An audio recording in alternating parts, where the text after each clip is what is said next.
Aragón Radio, Historia de Aragón, con Sergio Martínez y Santiago Navascués.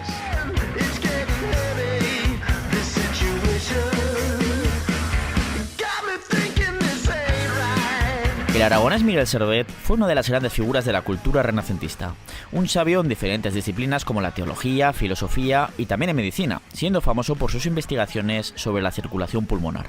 También fue un auténtico librepensador, un adelantado a su tiempo que pensaba que a través de la lógica se podía debatir sobre cualquier cuestión. Pero nada más lejos de la realidad, porque eso le llevó a ser perseguido tanto por las autoridades católicas como por los protestantes y a acabar finalmente quemado en la hoguera en la ciudad suiza de Ginebra y por orden de Juan Calvino. ¿Qué sabemos sobre Miguel Servet? ¿Cuál es su historia? Soy Sergio Martínez, la técnica está Joel Belda y te doy la bienvenida a este viaje por la historia de Aragón en Aragón Radio.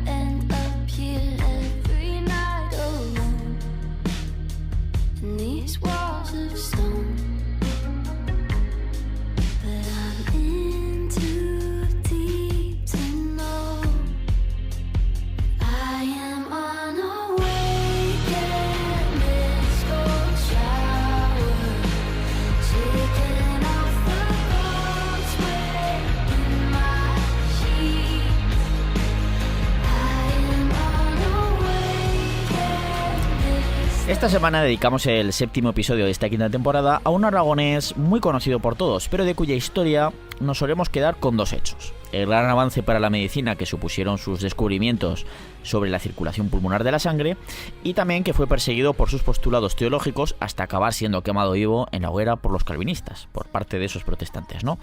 Pero, ¿qué más sabemos sobre la historia de una persona que pasó buena parte de su vida escondiéndose de sus perseguidores y que fue todo un hombre del Renacimiento? ¿Cuál fue el contexto histórico que le tocó vivir? Eso es lo que vamos a repasar en este episodio dedicado a este aragonés, a este Miguel Servet o Miguel Serveto. Como siempre, y para hacer este viaje por el tiempo, me acompaña el doctor en Historia, Santiago Navascués. Bienvenido una vez más, Santiago. Hola a todos, queridos oyentes. Bueno, hoy es un tema que especialmente me gusta, ¿no? Porque sale a la palestra pues temas religiosos y bueno, ya sabéis que igual que el comediante Goyo Jiménez pues es especialista en asuntos americanos, pues yo soy un poco en asuntos legendarios, misteriosos y religiosos, ¿no? Eso es, bueno, hoy leyendas y tal no va a haber, pero religión va a haber mucha. Sí. Muchísima, evidentemente. Tampoco nos pensemos que os vamos a meter la matraca, ¿eh? No os penséis que os vamos a meter la matraca, pero al final pues es parte de la historia de Miguel Servet y una parte además importantísima, ¿no? Un personaje que además, como decía, pues se pegó bastantes años pues con seudónimos, escondiéndose, pues porque acababa siendo perseguido por unos y por otros, ¿de acuerdo? Y bueno, vivió casi como una especie de espía, ¿no? Entre comillas, no fue un espía, pero así pues con seudónimos, con nombres falsos, con identidades falsas que se fue construyendo. La verdad es que es curioso, lo vamos a ir viendo a lo largo de este programa. Y como decía hace un momento, a Miguel Servet se le puede realmente considerar, con todas las de la ley, como un verdadero hombre del Renacimiento. Y es que, claro, es algo a lo que quizás en la sociedad actual no estamos acostumbrados, en la que, claro, estamos todos tan especializados, o la mayoría, ¿no? La inmensa mayoría en algo pues muy concreto, ¿no? Nos puede chocar un poco esas gentes en cuya historia tratamos de bucear, viendo la cantidad de disciplinas diferentes que llegaron a trabajar. Lo que pasa que aquí, Sergio, o sea, cuando hablamos pues de gente tan polifacética y la gente se imagina a estos hombres del Renacimiento y demás, pero este camino ya lo iniciaron en Al-Ándalus, porque hay muchos personajes en Al-Ándalus que dices, bueno, si este tío es astrónomo, es médico, es ingeniero, no sé cuántas cosas más. No solo en Al-Ándalus, en la antigua Grecia ya había gente que trataba diferentes temas, o sea, que eso no es exclusivo de que pudiera pasar a la península ibérica ni nada, pero sí que desde luego Miguel Servet no es el primero y tampoco en el Renacimiento, ¿no? Esto ocurría en muchos lugares y a lo largo de la historia. Y es que, pero claro, como decía, pues pues vemos una gran cantidad de disciplinas diferentes que llegaron a trabajar, porque en el caso de Servet se destacan sus trabajos en teología o medicina, pero también otros campos como la geografía, la física, las matemáticas, la anatomía, la astronomía. Es ahí bien, pues como decías, por ejemplo, hay casos en el Andalus que conocemos o en la Zaragoza islámica, ¿no? Por ejemplo, Abenpace, por ejemplo, que era saracustino, no sé si lo ibas a mencionar, Sí, que claro. cultivó muchísimas disciplinas, o el rey Al-Muqtadir, por ejemplo, también. Claro, También que eran reyes sabios también, no solo gobernaban, sino que trataban muchos temas. o sea, siempre ha habido, no lo que tú dices, ¿no? Pues ya desde antiguo, ¿no? Pues así algún intelectual boyante que abarcara varios campos y demás, pero bueno, el florecimiento que se produjo de ese tipo de intelectualidad En Al-Ándalus en el Andalus y luego en el Renacimiento, pues no ha habido mucho. hubo O muchos sea, intelectuales andalusíes que recuperaron incluso, por ejemplo, parte de la filosofía de Aristóteles, por ejemplo, por poner solo un ejemplo. Claro, no, o sea, Y son- que eso luego fue también la Europa cristiana. Son biografías alucinantes, ¿no? Como por ejemplo, bueno, si decimos el currículum también de Leonardo da Vinci, pues bueno, pues casi nada, ¿no? O de También. todos estos artistas, tan pronto te pintaban algo, Claro. como te decían, una escultura de la leche, ¿no? Que parecía que parece que casi se vaya a mover, o te construía un edificio. O sea, es que chico, yo les daba la vida, claro, sin internet, sin móviles y tal, pues le daba más la vida para otras cosas. Y también eran gente, a ver, eran gente con mentes privilegiadas, porque al fin y al cabo, yo aún así, por mucho tiempo que tuviera, yo no sería capaz ni de hacerte un monigote. Ni a También la te lo digo. parte aparte, claro, sí. Ni de hacer un monigote, ya te digo. Pues bueno, vamos a comenzar primero dando un contexto histórico a la época en la que vivió Miguel Servet, que es fundamental, ¿no? Conocer un poco para entender mejor la vida de este aragonés y sobre todo pues, sus vivencias históricas y el por qué al final acabó siendo perseguido por todos. A este hombre le pegaron tortas por todas partes, también hay que reconocerlo, ¿no? Y bueno, para dar ese contexto, pues nos vamos a ubicar en el siglo XVI, aunque iremos también más atrás en el tiempo también, ¿no? Pero este siglo XVI es el momento en el que se irán desarrollando pues esas famosas guerras de religión en Europa, ¿no? Mezcladas estas también, pues por supuesto, no era todo religión, había intereses políticos, económicos, de poder, ya que muchas veces pues se acababa utilizando la religión, pues ya sabes, como excusa, ¿no? Como ese casus belli, pero que era la excusita pues para pegarse de tortas con el vecino. Unas guerras que azotaron Europa durante prácticamente todo el siglo XVI y buena parte del XVII y que venían de las reformas que mucha gente estimaba que necesitaba la Iglesia Católica y muy especialmente la forma en que vivía la alta jerarquía eclesiástica, ¿no? ¿Qué es lo que ocurre aquí entonces, Santiago, en esos momentos? Bueno, pues que cristianismos, ¿no? Pues hay y ha habido muchos a lo largo de la historia y de vez en cuando pues han surgido pues diferentes interpretaciones, ¿no? de ese cristianismo que si adquirían pues cierta importancia, pues la Iglesia pues trataba de acabar pues con esas interpretaciones, ¿no? Uh-huh. Entonces, una de las más famosas, o sea, es que esto viene de largo, ¿no? De siglos, las de milenios herejías casi, y- sí. ¿no? Y aquí pues vamos a empezar a hablar de las herejías de la Edad Media y la Edad Moderna y Pero la antigüedad o la tardoantigüedad, que tú eres Hubo realmente muchísimas. especialista También hubo en eso, o muchísimas. sea, ahí exactamente, no nos quedamos con unas no, es que hubo cientos, podríamos casi hablar, ¿no? O al menos decenas, seguro. desde el principio, desde los inicios del cristianismo, ¿no? Entonces, bueno, una de las más famosas, pues de estas interpretaciones, pues se produjo entre finales del siglo XII y la primera mitad del siglo XIII con los cátaros en la región de Occitania, ¿no? Aquí, pues la Iglesia, tras una primera tentativa de realizar un proceso de catequesis en la zona, pues se acabó llamando a la cruzada contra los herejes. Para cargárselos y ya está. Contra los herejes cátaros, claro. Entonces, cruzada contra la que luchó el rey Pedro II, el católico de Aragón, ¿no? Defendiendo a sus vasallos herejes occitanos, a pesar de ese apelativo que tenía del católico, que no lo tenía... Que fue además, Porque sí. es que fue coronado por un papa en Roma, o sea, al fin y al cabo, unos pocos años antes de que Exacto. ocurriera esta movida. Exacto, pues a pesar de eso, pues luchó contra esta cruzada contra los herejes, defendiendo a sus vasallos herejes occitanos, y pues tratando de aumentar la influencia en la zona de la Provenza, ¿no? Pues de la corona Bueno, aragonesa. de Occitania más que de la Occitania, Provenza, sí, de Occitania mejor dicho. Exactamente. Pero ya sabemos pues que fue derrotado por los cruzados en la batalla de Muret del año 1213. Entonces, esta historia de la corona de Aragón y su intervención en la cruzada contra los cátaros, pues os la contamos con más detalle en el episodio 26 de la segunda temporada y que podéis escuchar en podcast cuando queráis en aragonradio.es y en las diferentes plataformas de podcasting en las que estamos, pues como iVoox, Spotify y Apple Podcast. Eso es. El caso es que, bueno, la cruzada pues acabó erradicando con el paso de los años a los cátaros, ¿no? Aunque les costó bastante, prácticamente fue medio siglo casi de cruzada, ¿no? Hasta que se acabó totalmente, o se consideró que se acabó totalmente con los cátaros, al menos con fuerza, que acabaron siendo unos muertos, otros se acabaron dispersando por buena parte de Europa. Pero claro, no fue, hemos mencionado esta porque va muy con la corona de Aragón, pero no fue esta la última decisión del cristianismo en la que se criticaba duramente pues ciertos caminos que estaba tomando la Iglesia y, como decía antes, sobre todo esa alta jerarquía pues que vivía con una opulencia y un lujo tremendo y que se dedicaba más casi a los asuntos terrenales que a los espirituales, ¿verdad? Sí, a ver, si avanzamos más en el tiempo, pues nos encontramos con la figura de Jan Hus, que es un predicador checo que reclamó que la Iglesia necesitaba una reforma profunda y que consiguió numerosos seguidores en el centro de Europa y más concretamente en lo que era el Reino de Bohemia o lo que es la actual República Checa, ¿no? Uh-huh. Entonces este Jan Hus acabó quemado en la hoguera por hereje en el año 1415, pero eso no evitó que sus seguidores, los husitas, pues se acabaran levantando en armas en las que se conoce como las guerras husitas desarrolladas en Europa Central entre los años 1419 y 1434, que no son pocos años para una guerra. No, exactamente. O sea, aquí además hay una anécdota bastante curiosa de cuando fue ejecutado Jan Hus antes de arder en la hoguera, que de hecho aquel que vaya, los que hayáis visitado Praga alguna vez o tal, como era en la Plaza Vieja de Praga, junto a cerca del reloj astronómico, que es una pedazo de plaza súper chula, hay un gran monumento dedicado a Jan Hus ahí,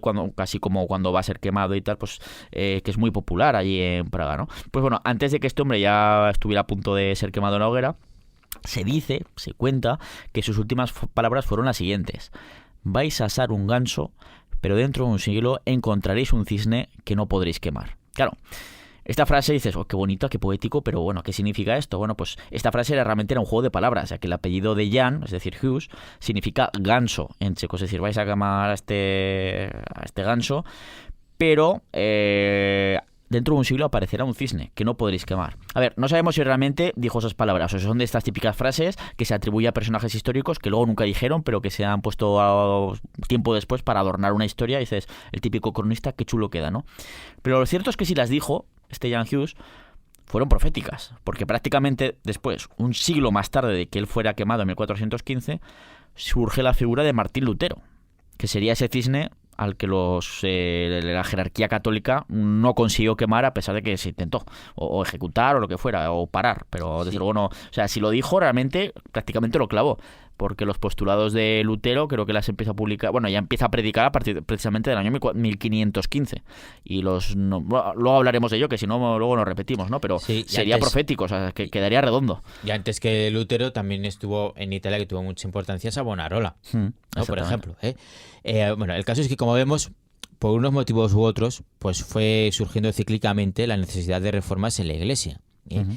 Y podemos volver de nuevo pues la vista atrás en el tiempo hasta el siglo XII y mencionar la figura de Santo Domingo de Guzmán, ¿no? Un clérigo castellano que fundó la Orden de los Predicadores y que había intentado hacer pues un poco como estos señores que criticaban la opulencia de la Iglesia, que querían emprender un nuevo cristianismo. Lo que pasa que dentro de la Iglesia católica... Sí, además no criticaba tanto la opulencia de la Iglesia, sino que lo que más criticaba es que, joder, es que la mayoría, claro, la gente de base de la Iglesia, es decir, los monjes, los sacerdotes, son los que deben dar ejemplo, los que deben predicar la palabra de Dios, y no se conocen ni las Sagradas Escrituras. ¿Por qué? Porque la mayoría de estos clérigos, bueno, la mayoría no, pero una buena parte importante de estos clérigos de la parte baja, de los monasterios, de las parroquias, entraban no por un fervor religioso, un convencimiento, sino porque era una forma, el entrar a la iglesia, de un monasterio, lo que sea, de asegurarse comida caliente de por vida frente a una posible vida llena de privaciones.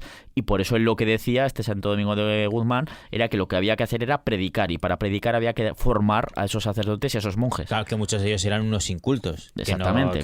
Y que incluso puede que ni creyeran realmente en Dios, o que les diera un poco igual. No tenían me ha llamado Dios para coger los hábitos y meterme al sacerdocio. No, lo hacían para asegurarse, no en todos ni mucho menos, pero había una parte importante del bajo clero que se dedicaba a eso, ¿no? O sea, se metía pues para asegurarse pues comer. Claro, o sea, esto es lo que le salvó, ¿no? Que no iba tanto contra la opulencia de las altas jerarquías, ¿no? Pero el caso es que sirve como ejemplo para que veamos que dentro de la propia Iglesia Católica había gente que también veía necesidad de reforma, ¿no? Exactamente. O sea, también ocurre algo parecido siglos más tarde, durante el reinado de los Reyes Católicos, con una Isabel I de Castilla que encabezó pues ciertas reformas en los monasterios que le encomendó pues al cardenal Cisneros. Sí, este fue el que, digamos, dirigió un poquito esa reforma, ¿no? Y es que se decía que vivían muchos monasterios, lo mismo, o sea, que vivían mujeres en mancebía con los sacerdotes, los monjes que, vamos, que estaban ahí amancebados, que se les suele decir,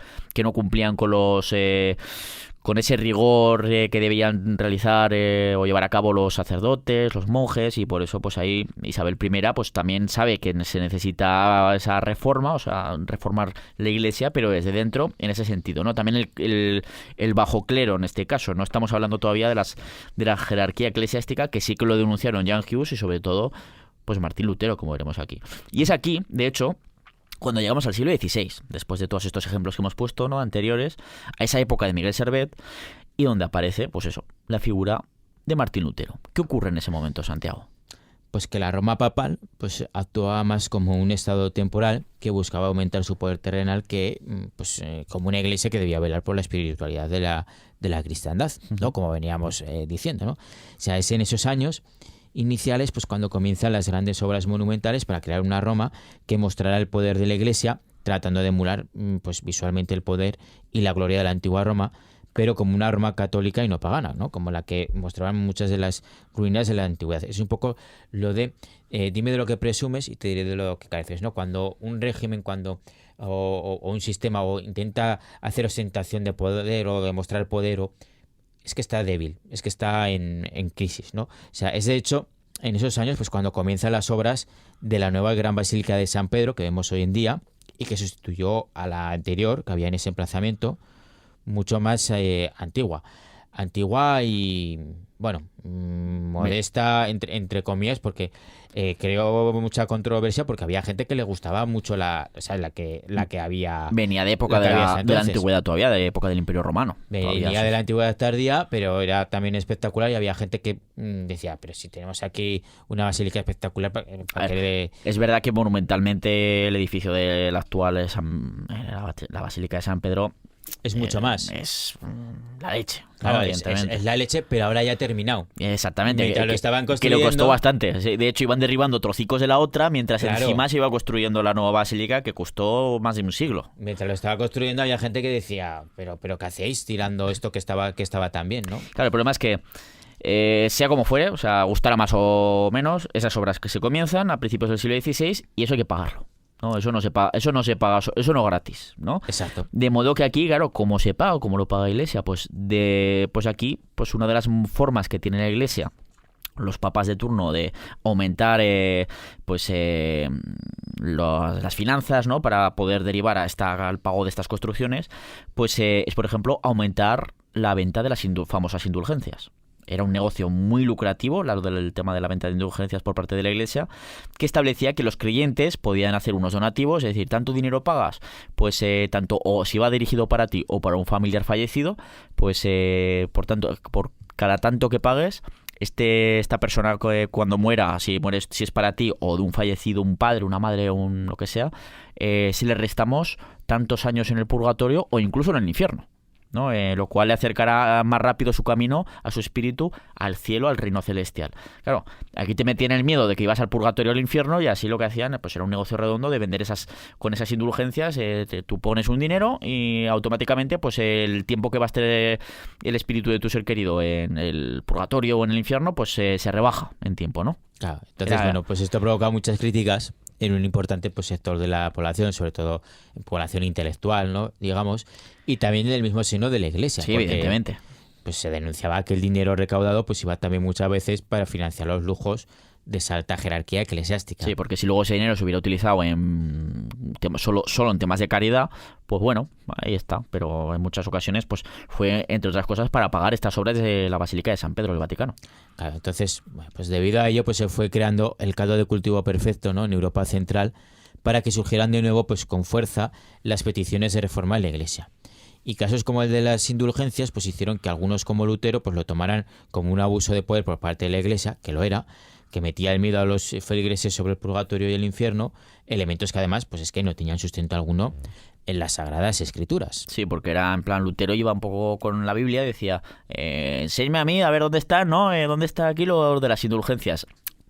Hay algún apartado que si lo coges muy, muy, muy con pinzas, o no recuerdo cuál es, pero lo podría sacar, pero aún así no, o sea, en ninguna parte te hablan las Sagradas Escrituras de que si haces un pago o tal, pues se reducirá tu tiempo en donde sea, ¿no? Incluso el concepto del infierno, o sea, si el concepto del infierno que todos tenemos de como un lugar de fuego abrasador, de torturas y de sufrimiento proviene de un apócrifo que joder, esto me lo sabía, ¿no? Estoy hablando de memoria y ahora mismo no me acuerdo qué apócrifo es, ¿no? Pero proviene de un apocalipsis apócrifo. Uh-huh. El ¿no? apócrifo, o sea, es un texto religioso, en este caso cristiano, pero que no ha sido incluido o admitido dentro de lo que es la Biblia. Claro, porque la Iglesia oficial consideraba que no valía, porque era escrito por herejes o que no tenía, fundamento, lo que fuera. Eso es, ¿no? Entonces, en la Biblia no aparece ese concepto de infierno que todos tenemos y que luego ha utilizado tanto la Iglesia, ¿no? Tan machaconamente. El caso es que Martín Lutero comenzó a predicar contra las indulgencias a partir del año 1515-1516, justo un siglo después, como comentábamos antes, de la ejecución de Jan Hus, ¿no? En este checo, ¿no? Y yendo cada vez más, poco a poco, pues esa crítica de Lutero, que fue además calando en parte de la población, ¿no? Hasta que este monje publicó en el año ya 1517 esas famosas 95 tesis en la ciudad alemana de Wittenberg, en las que pues condenaba lo que él consideraba la avaricia del papado y los altos prelados. Ahora, siempre se ha dicho la historia esta de que este señor llega un día, se levanta por la mañana, va a la puerta de la iglesia de Wittenberg y clava el texto con esas 95 tesis. Ahora está en debate de que igual eso nunca ocurrió, que es algo literario que se creó a posteriori y que no hubo una fecha concreta, sino que fue empezando a publicar esas 95 tesis por fascículos, podríamos decir, ¿no? Pero claro, queda muy potente este señor que llega con su martillo, sus clavos, su pergamino, lo que fuera, lo clava y dice, ¡hala! Ya la he liado. Aquí inicio la reforma, con eso se da el pistoletazo de salida a la reforma luterana, ¿no? Pero bueno, no solo criticaba lo de las indulgencias, también una especie de lo que él consideraba, Martín Lutero, ¿no? De paganismo en la iglesia por la adoración de las efigies sagradas, de santos, de santas y sobre todo de las diferentes reliquias. Es que había una auténtica fiebre, sobre todo entre los diferentes príncipes cristianos, sean condes, reyes y tal, de acumular reliquias o también en iglesias o catedrales que a su vez hacían, pues, o atraían a peregrinación de gente que acababa dando dinero, ¿no? Cuando iba. Y eso Martín Lutero también lo veía como, pues estamos adorando a ídolos y ahí el Antiguo Testamento prohíbe expresamente la adoración de los ídolos, ¿no? De ahí que sea un poquito una reacción un poquito iconoclasta, podríamos decir. También van a estar en contra también de muchos sacramentos, ¿no? Uh-huh. Es en plan, a ver, Jesús es el único sacramento que de todos los que hace la Iglesia, el único que hizo fue el del bautismo y la Eucaristía, ¿no? O sea, todos los demás eran superfluos, pues, para él, vamos. Claro, consideraban como que sobraba, ¿no? Entonces sus postulados pues se extendieron rápido gracias a la imprenta, inventada el siglo anterior, y con la que se tenía la capacidad de imprimir numerosas copias pues de un escrito que ya no tenían que ser copiadas a mano pues una a una, palabra por palabra y letra por letra, como se había hecho hasta entonces. Entonces, claro, pues todas ideas y todos cambios se difundían pues muchísimo más rápido. Muchísimo más rápido, ¿no? Y barato además, sobre todo, que era lo importante. Entonces se produce una lucha dialéctica entre el papado y Lutero, que fue incrementándose a inicios del gobierno del emperador Carlos V de Habsburgo, uh-huh, que este señor no suena, ¿no? Uh-huh. Quien recordemos que también era rey de Aragón y de Castilla y que acabó posicionándose pues en favor de Roma, ¿no? Aunque muchos, incluido él, pues estimaba que sí que era necesaria cierta revisión de la Iglesia y de ahí pues que acabara planteando el desarrollo del Concilio de Trento. Uh-huh.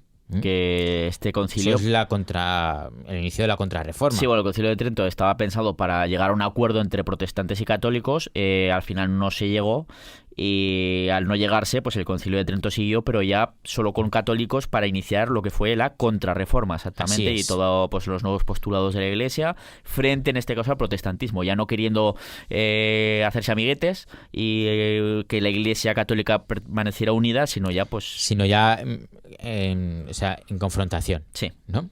Sí, entonces, bueno, pues este concilio, ¿no? Pues marcó que esas diferencias entre católicos y protestantes pues eran ya insalvables, ¿no? Uh-huh. Entonces, una de esas nuevas iglesias reformadas fue el calvinismo, uh-huh, cuyo líder, Juan Calvino, tuvo una importancia clave en la historia del aragonés Miguel Servet. Eso es. Y es a este punto en el que llegamos al inicio de la historia del protagonista de este programa, es decir, Miguel Servet.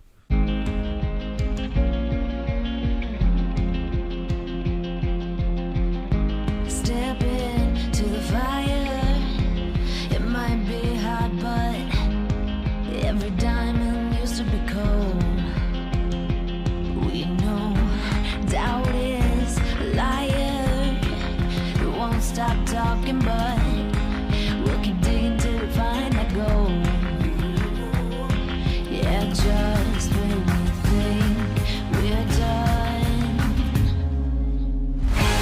we won't give up. Think we're falling, but we're flying. We won't give up.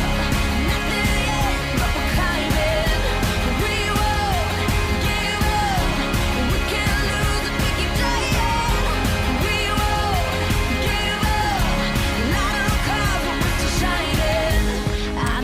Pero lo cierto es que, bueno, pues la primera pregunta que nos tenemos que hacer en esta historia es lo que nos lleva al comienzo de este programa, ¿no? Sobre todo de la historia que queremos contar.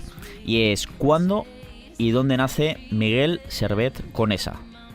Bueno, pues lo cierto es que, dado que Servet tuvo que marcharse al exilio y tratar de pasar algo desapercibido, cambiando en varias ocasiones de identidad, pues no se sabe a ciencia cierta el año de su nacimiento, el cual pues se coloca hacia finales de octubre entre los años 1509 y 1511, aunque se ha dado como fecha válida el 29 de octubre de 1511, ¿no? Es la fecha más aceptada, pero no está del todo claro.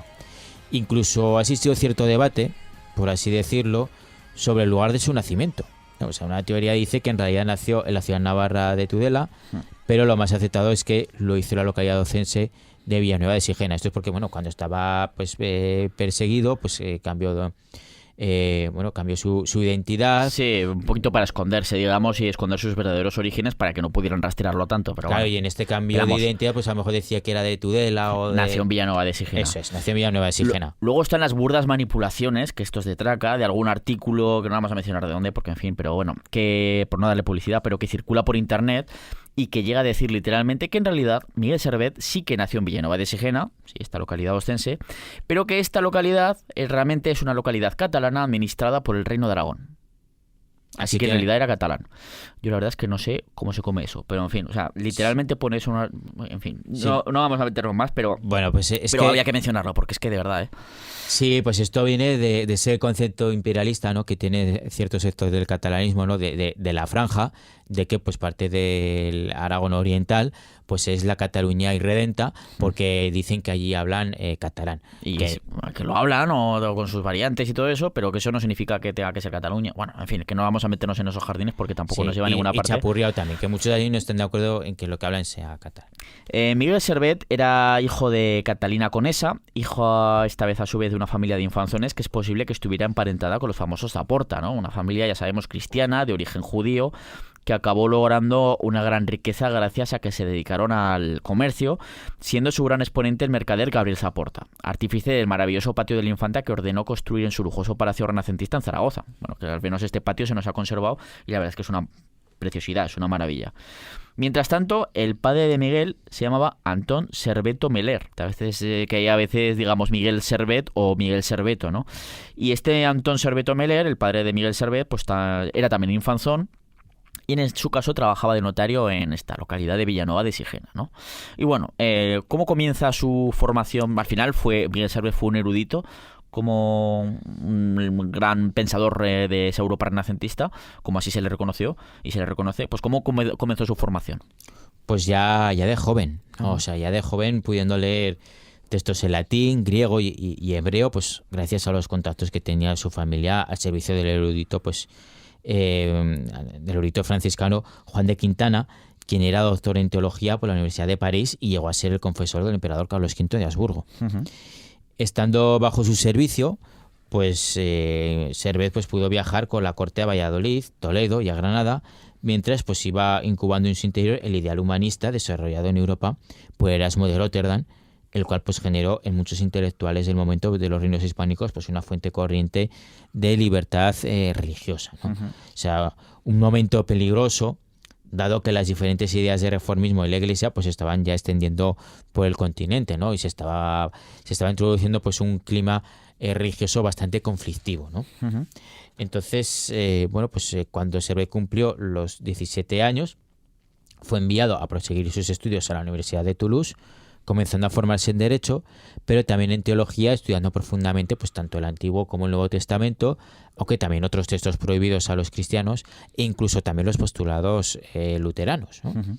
Entonces, aquellos estudios le abrieron en su mente un nuevo mundo, más allá de las doctrinas tradicionales, ¿no?, de la Iglesia, y de hecho allí en Toulouse pues parece que formó parte de un grupo de estudiantes que empezaba a cuestionar algunos de los dogmas de fe que establecía la Iglesia, ¿no?, siendo perseguidos por ello, lo que precipitó el regreso de Servet a los reinos hispánicos, de nuevo bajo la protección de su antiguo mentor, Fray Juan de Quintana. Ujú. Claro, y junto a él, junto a Fray Juan de Quintana, pues Miguel Servet pudo integrarse, llega a Barcelona y se integra pues en el séquito personal del emperador Carlos, ¿no? Este Carlos V, en el año 1529, es en el momento histórico en el que estamos. Y claro, aquí también acaba de hacerse otra pregunta, o sea, simplemente para saber, para hilar con el contexto histórico que viene en los años siguientes, ¿por qué el emperador Carlos V se encontraba en la ciudad condal en ese momento, en el año 1529, a donde acude Miguel Servet, que ya viene de Francia, y se reintegra, o se integra, mejor dicho, en ese séquito de personal del emperador junto a su mentor, este Fray Juan de Quintana? ¿Por qué estaban allí? Pues porque desde allí iba a partir, ¿no?, pues camino a tierras italianas, ¿no?, porque por fin el Papa Clemente VII pues había accedido a coronar a Carlos como emperador en una solemne ceremonia imperial. Uh-huh. Y diréis, bueno, ¿y este privilegio a qué se debe? Pues a que Carlos de Habsburgo, pues siendo ya entonces rey de Aragón y de Castilla, consiguió que los 7 príncipes electores del Sacro Imperio Romano Germánico le dieran el título imperial que había dejado vacante su abuelo, Maximiliano, tras su muerte. Entonces había recibido la corona imperial en Aquisgrán, pero no había sido coronado por el Papa, algo de lo que no todos los emperadores disfrutaron y que daba pues derecho a poder designar un sucesor como rey de romanos, ¿no? Uh-huh. O sea, era un privilegio que, Claro. que hay que explicar por qué, ¿no? Porque pues el Papa tampoco es que estuviera aceptando de buen grado, ¿no?, esa coronación imperial, ¿no? En Roma. Pero es que no le queda otra. Claro, no le quedaba otra porque 2 años antes los tercios, ¿no?, pues de los Austrias pues habían amotinado y acabaron por entrar y por saquear la misma Roma, pudiendo pues el Papa escapar por los pelos, refugiándose en ese castel de San Angelo, Uh-huh.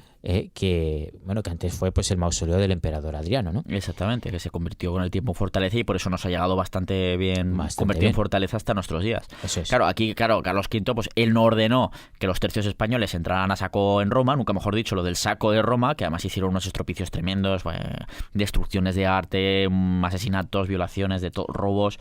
Pero bueno, ya que está hecho, Carlos V dijo, pues aprovecho la situación. Claro, Carlos V, o sea, no ordenó ese saco de Roma, pero sí que fue el que dijo, ya vale, ya fue el que paró ese saco de correcto. Roma. Bueno, cuando Claro. ya no quedaba mucho que sacar, también te lo digo, Claro. pero bueno. Y dijo, bueno, lo paro, pero Voy a porque no se lleva especialmente bien con el papado, que estaba más apoyando a los franceses con las guerras que estaba llevando a cabo Carlos V contra la Francia de Francisco I.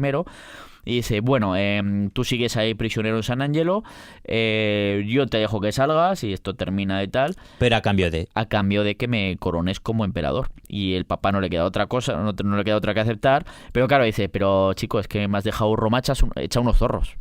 Aquí, además es que después del saco y todo eso se produjo un violento brote de peste en Roma que diezmó la población. Bueno, fue tremendo, a los propios tercios también. Y dijeron, este sarao lo tenemos que montar en otro sitio. Y el sarao, pues esa coronación imperial la desarrollaron en la ciudad de Bolonia, ¿no?, más al norte de Italia.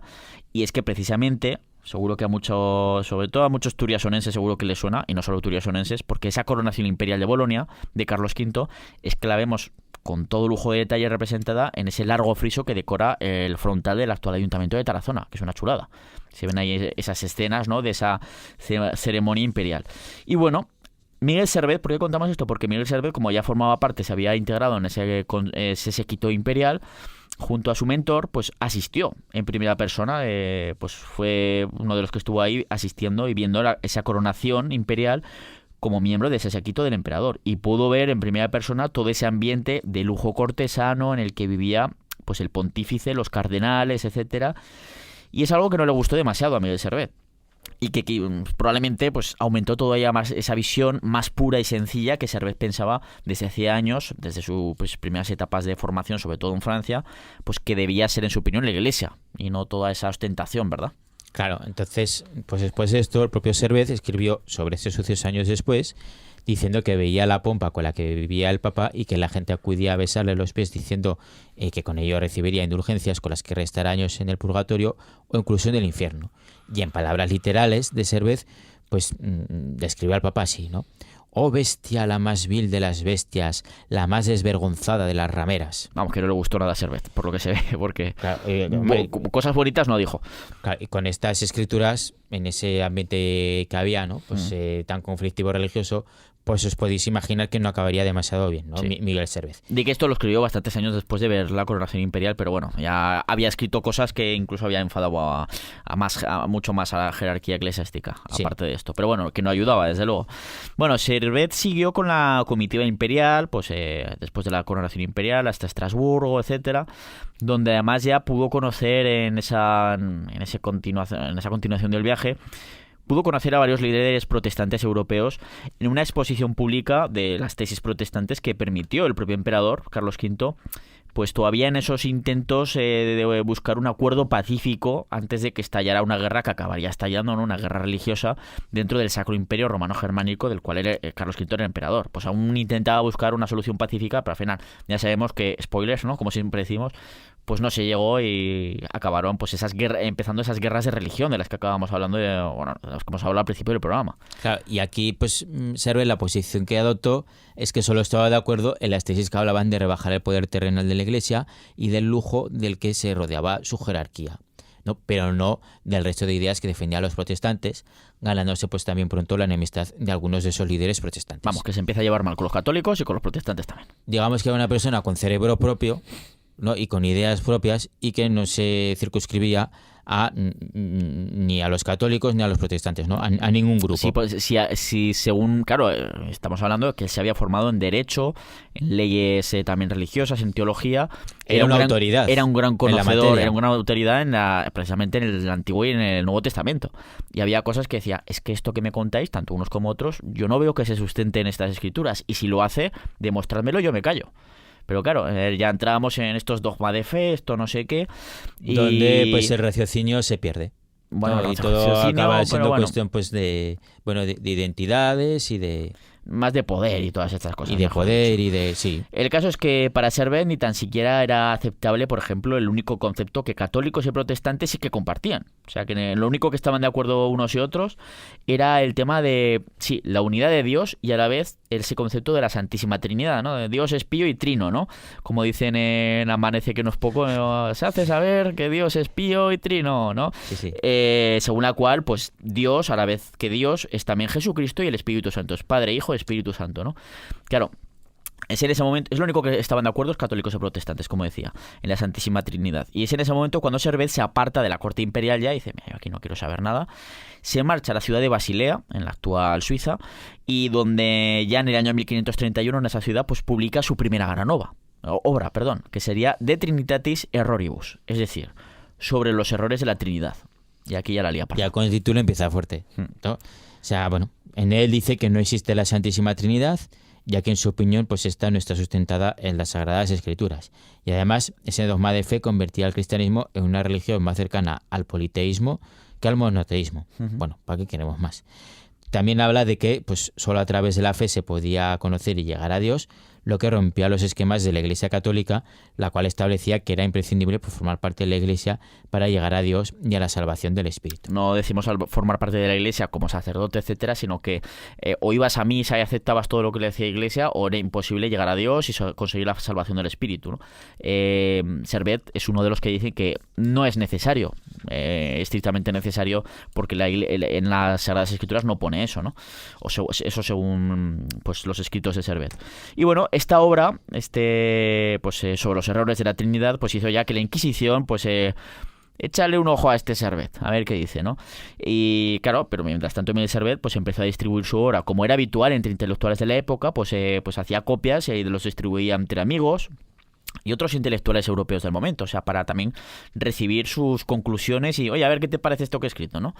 Pero el libro realmente no fue tan bien acogido como quizás pensaba Miguel Servet, incluyendo a su propio mentor, Fray Quintana, que hemos mencionado antes, que casi reniega de él, mientras que, por ejemplo, otro de los grandes eruditos europeos del momento, que fue ese Erasmo de Rotterdam, pues guarda silencio, es que ni le contesta, ¿no? Y los reformistas también, los líderes reformistas, empezaron también a atacarle diciendo, este eres un loco, como dices que la Santísima Trinidad no existe, te vamos a canear, en fin. Vamos, que Miguel Servet sembró tempestades en todos los sitios. Pero a pesar de ello, en 1532 dice Servet, pues no me voy a callar, publica su siguiente obra, Dialogorum de Trinitate Libri Duo.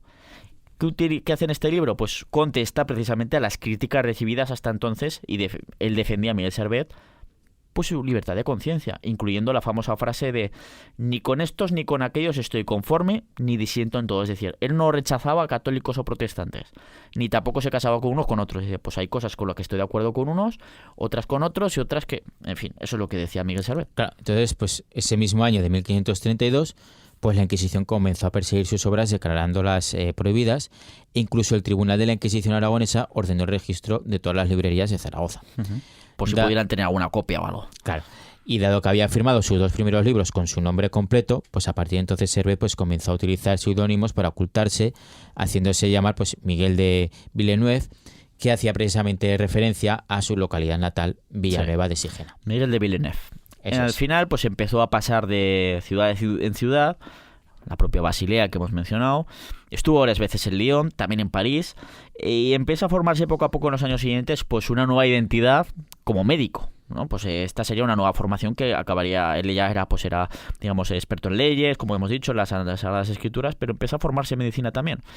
El caso es que en 1533 parece que conoció al líder reformista Juan Calvino. Sí, Juan Calvino, o sea, buen reformador, mejor persona. Sí, Siendo irónico. Irónico, sí. Siendo irónico por no lanzar un exabrupto. Al menos en lo de persona, quizás, porque Sí. bueno, o eso es lo que diría Miguel Servet, también te lo digo. Sí, a ver, o sea, que nadie piense en Calvino, nadie tenga la idea romántica de un reformador libre pensador, no intelectual. No, era un tío...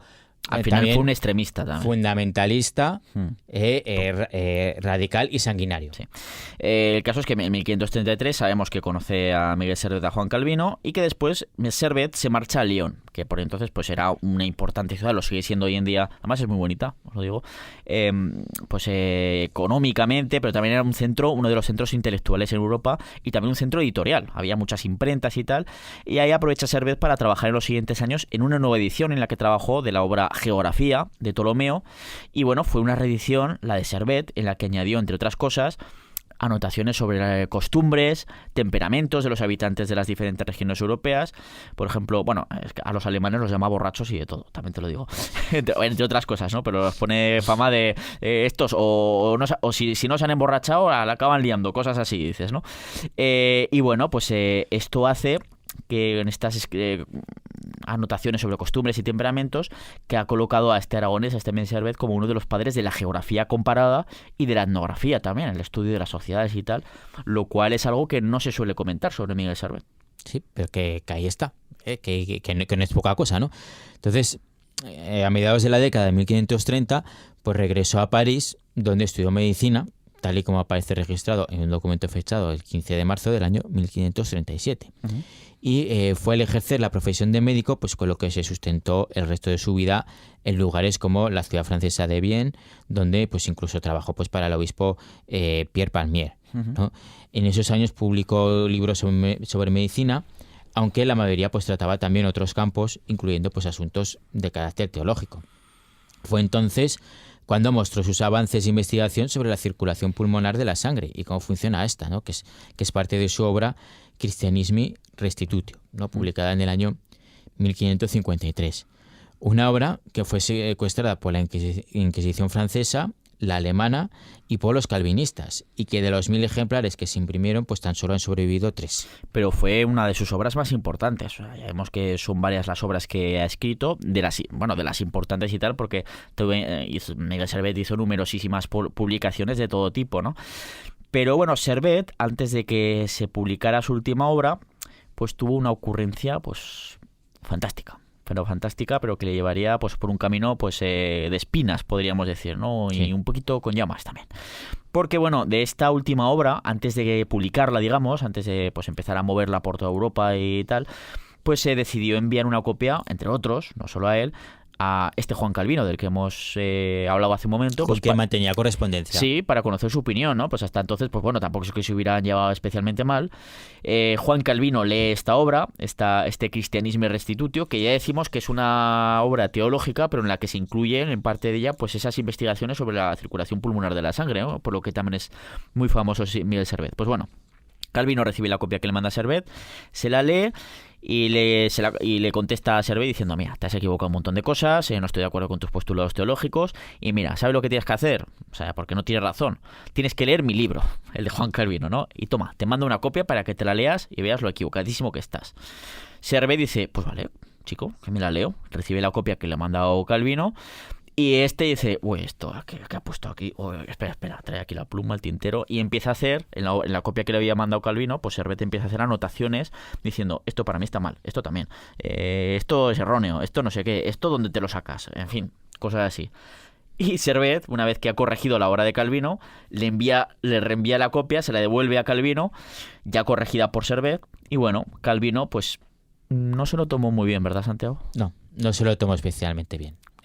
Es que Calvino, pues, no era mejor que el inquisidor Torquemada, ¿no? O sea, del lado de los protestantes, pues era otro tipejo igual, ¿no? Entonces, bueno, pues no se lo tomó nada bien y de hecho le contestó a Servet que si ponía los pies en la ciudad de Ginebra, que no saldría vivo de allí. Pues eso, pues que no se lo tomó muy bien. No critiques a Juan Calvino, que eso. Bueno, el caso es que ante esta amenaza, Miguel Servet pues, decidió publicar ya, pues dice, bueno, pues parece que no se lo tomó muy bien, voy a publicar igualmente el libro, este que estamos hablando, pero ya lo hace este Christianisme Restitutio, pero lo hace ya de forma anónima. Decide no poner su nombre, utilizar un seudónimo. Pero existe un chivatazo, no sabemos si viene a través de pues, los calvinistas, etcétera. Existe un chivatazo a la Inquisición francesa, que recordemos que en este caso es católica, ¿no? Y advierte al Tribunal de la Inquisición francés que el autor de la obra, de este Christianisme Restitutio, era aquel que por entonces se hacía llamar Miguel de Villeneuve, es decir, Miguel Servet. Y al final van a por él diciendo: oye, que el autor de esta obra anónima es Miguel de Villeneuve, que vive en Lyon. La Inquisición va por él, lo consiguen coger, pero al final no sabemos cómo, pero Miguel Servet consigue escapar. Y entonces Servet decide entonces, pues, oye, que lo de Francia ya está un poco chungo, aquí ya me empiezan a conocer, me voy para tierras italianas. Se debate si se iba para Venecia o para la ciudad de Padua, vamos, en la zona del Veneto, están muy cercanos una de otra, que por entonces pues tenían una fama de que gozaban un ambiente pues bastante más liberal en lo intelectual y en lo religioso que en otras regiones de Europa, ¿no? Así que decide irse allí, pero desde Francia hasta el norte de Italia, o de la península itálica. Pero bueno, ¿qué es lo que le ocurre a Servet? Pues que incomprensiblemente, ¿no? Para sorpresa del historiador, y aquí es donde pues están las lagunas, ¿no? Con las que muchas veces nos topamos los historiadores, que no sabemos, ¿no? Pues decidió pasar en su viaje por la ciudad de Ginebra, donde el 13 de agosto de 1553... Ginebra, donde un tiempo antes Calvino le había dicho: como pongas un pie en Ginebra, no vas a salir vivo, ¿no? Exacto, Pues sí. bien, muy Pues bien, eso. muy bien. Servet, muy bien. Pues fue allí. Y yo creo que algún motivo tendría, ¿no? Pero es eso, las lagunas que a veces tenemos los historiadores, ¿no? Que no sabemos exactamente qué es lo que pasa. Bueno, va a Ginebra, a Servet, ¿y qué le pasa? Eso es pues que en 1553 pues, fue reconocido y encarcelado, iniciándose pues un proceso para juzgarle por hereje. Los que lo juzgan por hereje son los calvinistas. A los cuales los son acusados a su vez de herejes por los católicos. Exacto. Y los calvinistas acusaban a los católicos de bueno, un montón de cosas también. O sea, aquí todos acusaban de todo.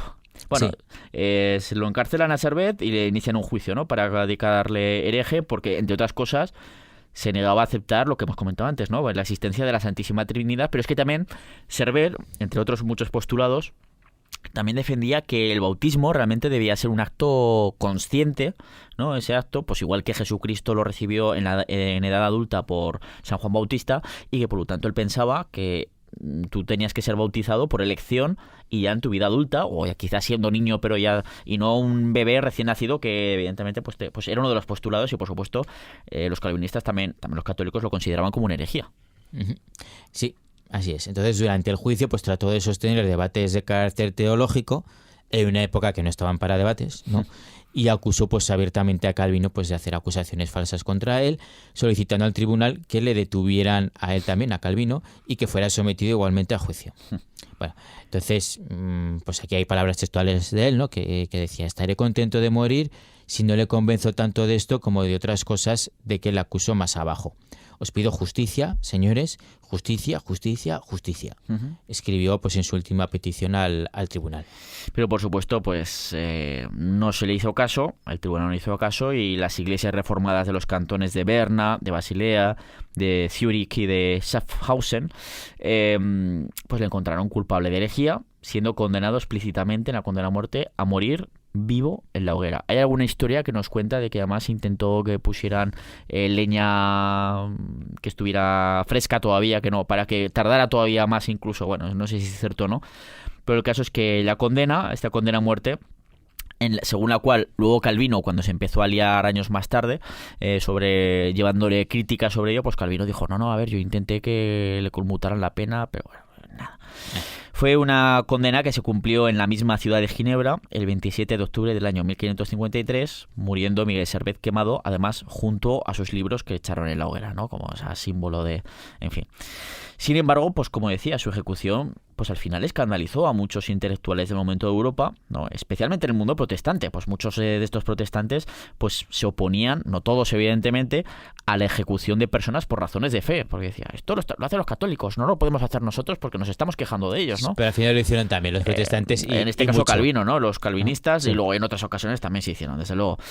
Y bueno, Servet, pues con el paso del tiempo, de los siglos, pues se acabó convirtiendo a lo largo del tiempo realmente como un mártir, iba a decir como una especie, no, pero como un mártir del libre pensamiento y también de la libertad de conciencia. Pues eran postulados que Servet pues durante toda su vida defendió, diciendo que él, mientras se atuviera pues a lo que decía demostrablemente en las Sagradas Escrituras, él no se inventaba nada según su creencia, y dice: y si yo me equivoco, pues por favor que me lo demuestren y me convenzan, pero si no me vas a convencer por medio de las Sagradas Escrituras o de lo que me dices, pues yo me seguiré en mis 13, ¿no? Lo que pasa es que aparte de eso, ¿no? Se le tiene que conocer también por ser un gran médico, que hizo grandes avances en la medicina, que lo fue, que por esto pues también se le conoce, y también, que de esto ya se le conoce poco, por ser un gran geógrafo, ¿no?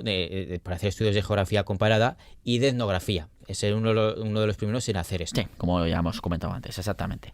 Pues nada, hasta aquí la historia de Miguel Servet, de este aragonés tan universal y tan famoso, pero que bueno, a veces nos quedamos con eso, que lo de la sangre, lo de la circulación de la sangre pulmonar, claro, nos quedamos... que lo quemaron y ya está, pero como veis tiene mucha chicha su historia y la verdad es que es curiosa. Y nada, hasta aquí no hemos llegado con el programa, Santiago, así que ya no me queda más que decirte pues hasta luego, y que nos escuchamos ya para seguir contando historias de la historia de Aragón la próxima semana, en el próximo episodio. Hasta la próxima. Y ya sabéis todos nuestros oyentes que bueno, este programa lo podéis escuchar todos los sábados a partir de las 3 de la tarde en la FM de Aragón Radio, pero que lo mejor de todo es escucharlo en podcast, porque así lo podrás escuchar cuando queráis, le podréis dar el pause, seguir más tarde, cuando queráis, ¿no? Lo encontraréis en aragonradio.es, en Aragón Cultura, en nuestra página web también, historiaaragón.com, y en las plataformas de siempre de podcasting que son iVoox, Spotify, Apple Podcast, y también en el canal de Historia de Aragón en YouTube. Dejadnos vuestra opinión, vuestros comentarios, suscribíos a nuestros canales y así nunca os perderéis ninguno de los programas.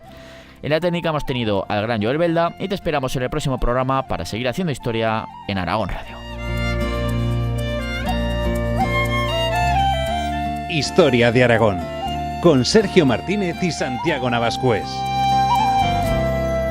Contar a chicos, escuchar a viejos, antiguas batallas de caballeros, tallar en piedra la vida de tantos hombres y mujeres que por ti pasaron, ver chesos en Oza, plantar batalla, en sótanos la foz, la cabaña, jugar con la vida y ganarse el pan, hacer contrabando por la de Roldán. Quedo callado si preguntan que eres tú para los que te buscan. Pirineo, cada uno que busque, que yo no soy menor.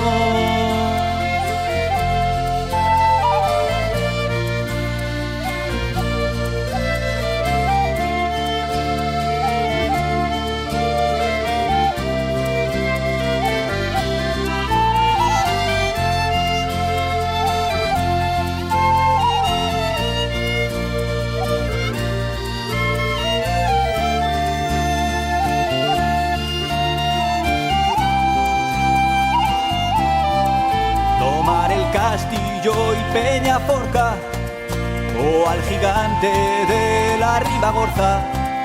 Pasar Bachimañaca era el infierno, besar la Gran Facha en pleno invierno, ver Mondarruego, remontar el Ara, soltar ganao, pasao, ver Natuara, salir de Broto en julio a la fin, saludar amigos en Gavarní. Quedo callado si preguntan que eres tú para los que te buscan. Pirineo, Pirineo, cada uno que busque, que yo no soy menos.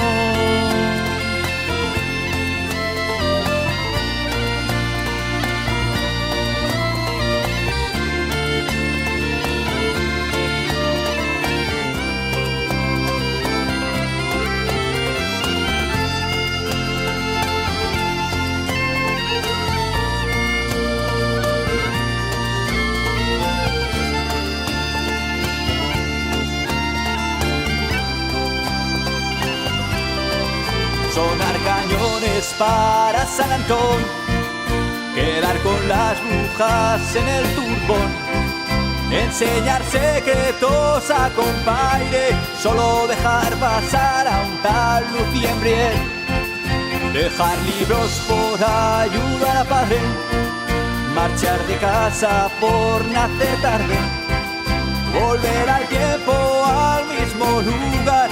Todos han cambiado, pero tú estás igual. Quedo callado sin preguntar, que eres tú para los que te buscan. Pirineo, Pirineo, cada uno que busque.